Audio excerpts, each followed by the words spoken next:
안경 벗어주시는 건 어땠어요? 너무 옆모습만 나오잖아. 독자들이 약간 불쾌할 것 같은데. 내가 쑥스러워서 안 돼. 자, 가보시죠. 우리 댓글에 한번 최초 앞을 한번 달려봅시다. 쟤는 뭔데 안경 쓰고 있냐? 그러면 영향 안 받아. 그 정도 댓글로는. 네, 안녕하세요 여러분. 오늘은 양 기자의 소설 모순에 대해서 이야기해 보려고 합니다. 편안하게 들으시면서 지난번에 이어서. 지난번에 이어서? 지난번에 했던 거 앞부분 있잖아. 그래요? 좋아요. 다시 할게요. 다시 할 거 없어 우리는. 안녕하세요 여러분. 편집하기 무편집, 무삭제. 지난번에 이어서 이제 양 기자의 소설 모순을 마무리를 한번 해보려고 해요. 전보다는 조금 더 편안하게 들으시면서 푹 주무실 수 있도록 이렇게 한번 만들어 보도록 하겠습니다. 본격 수면제 방송을. 네, 본격 수면 토론을 한번 해보도록 할게요. 네, 고맙습니다. 이제 모순에 대해서 이야기하려고 하는데 이제 각자가 좀 이제 정리한 부분들도 있기도 합니다. 지난번에 간단하게 줄거리 이야기했지만 특히 주인공 안진진하고 그냥 쌍둥이 이모 그리고 주인공이 만나게 되는 두 남자의 이제 초점을 맞춰서 좀 이야기를 나눠볼게요. 기본적으로 모순은 이제 우리가 살아가면서 겪게 되는 다양한 인간관계와 인생의 모순을 깊이 탐구하는 소설입니다. 주인공 안진진의 이야기를 통해서 사랑, 가족, 그리고 삶의 의미를 다시금 생각해 보게 하는데요. 이 소설에서 특히 주목했던 부분은 안진진하고 그녀의 쌍둥이 이모 둘 사이의 유대감이 굉장히 강했어요. 그 관계성에 대한 것들, 그녀 앞에도 두 남자에 대한 부분들을 좀 이렇게 구체적으로 이야기를 한번 해보려고 해요. 첫 번째 이모와의 관계성에 대한 부분들은 안진진의 어머니는 매일같이 조폭 흉내를 내는 남동생 그리고 이제 술만 마시면 폭력을 행사하는 남편과 살아가는 힘든 삶을 살고 있고요. 반면에 어머니의 쌍둥이 자매인 이모는 겉보기에는 부러울 것 없는 남편과 안정된 생활을 하고 있지만 정작 마음은 공허한 상태입니다. 이런 대조적인 삶 속에서 안진진은 이제 어머니와 이모 사이를 잇는 중요한 존재로서 이모와 깊은 우정을 나누면서 서로의 삶을 이해하고 이루를 하죠. 그러니까 이제 이모 자체가 이제 주인공 안진진에게 있어서 이제 단순한 이제 친척을 넘어서 베스트 프렌드의 관계였었고요. 이모는 자신이 모든 것을 갖고 있지만 행복하지는 않았습니다. 그리고 오히려 고난 속에서도 희망을 잃지 않았던 건 안진진의 어머니 쪽이었죠.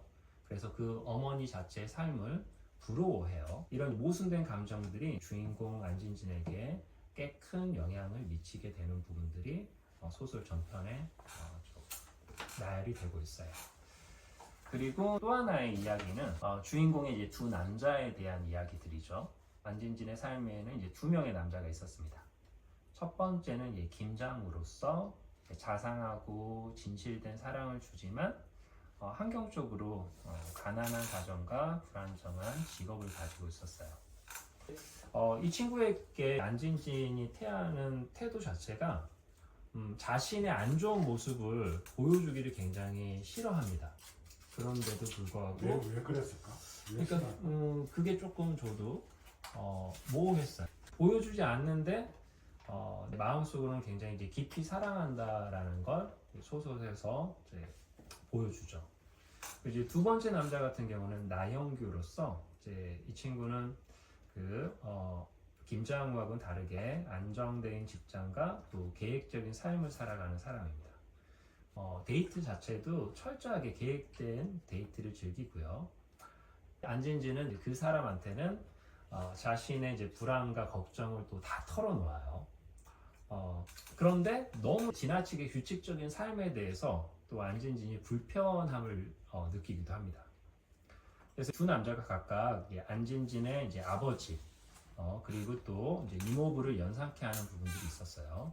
그래서 결론적으로는 김장우의 이제 따뜻한 이제 감정에 이끌리지만 경제적으로 불안정한 면 때문에 안진진의 아버지와 닮아 있던 부분들이 있었고 나영규는 안정적이었지만 이제 정서적으로는 좀 거리가 있었죠. 그런 이제 거리감이 있는 이모부와 이제 유사한 포인트들이 있었습니다. 그래서 결론적으로는 이제 안진진이 자신이 진짜 사랑한다고 표현을 했던 김장우가 아닌 이제 나영규와의 이제 결혼을 선택을 하죠. 그 선택을 하고 나서도 자기가 그렇게 행복하지 않고 불행할 걸 알지만 어쩌면 자신이 살아보지 못한 그런 세상을 쉽게 판단하지 않았는가를 또 이제 생각하게 되는 그런 부분들이 언급이 됩니다. 그래서 사랑하지 않지만 안정적인 나영규와 결혼을 선택하는 이 선택 자체가 그녀의 삶에서 경험과 탐구를 중요시하는 주제와도 맞닿아 있었다. 이렇게 좀 봤어요. 그래서 인생이 계획대로 되지 않고 실수를 통해 배우는 것이기 때문에 결론적으로 이 경험을 통해서 삶을 탐구하기로 결심했다라고 주인공이 언급을 합니다. 그래서 제가 모순과 관련해 가지고 전체적인 결론을 좀 내렸던 부분들은 모순은 우리에게 인생의 복잡성과 또 모순 자체를 깊이 있게 전달하고 있어요. 주인공 안진진 자체의 이제 선택과 그리고 그녀가 겪었던 이제 갈등이 우리가 각자가 이제 현실에서 직면하게 되는 그런 문제들을 반영하고 있는 부분들이 있습니다. 그러면서 마지막 이야기로서 인생은 탐구하면서 살아가는 것이 아니라 살아가면서 탐구하는 것이라는 메시지를 이야기를 하고 있고 경험을 통해서 더 깊이 있는 삶의 의미를 발견하게 된다라고 말하면서 끝을 맺고 있습니다. 그래서 여러 이제 이야기들이 있죠. 인물에 대한 이야기들도 있고 또 동생하고의 이야기, 사촌하고의 이야기, 이제 다양한 이야기들이 나오는데 이제 그 중에서도 저는 두 가지 토픽을 기준으로 해가지고 전체 줄거리에 대한 부분들을 간단하게 말씀드립니다. 그래서 대략적인 내용들은 좀 설명을 드렸고요. 이제 17장으로 되어 있는데 각 장에 대한 부분들을 조금 이제 따라가면서 이야기할 부분들이 있으면 그런 부분들을 같이 이야기 나누는 시간을 갖도록 하겠습니다. 이름이 어떻게 되시죠? 됐어.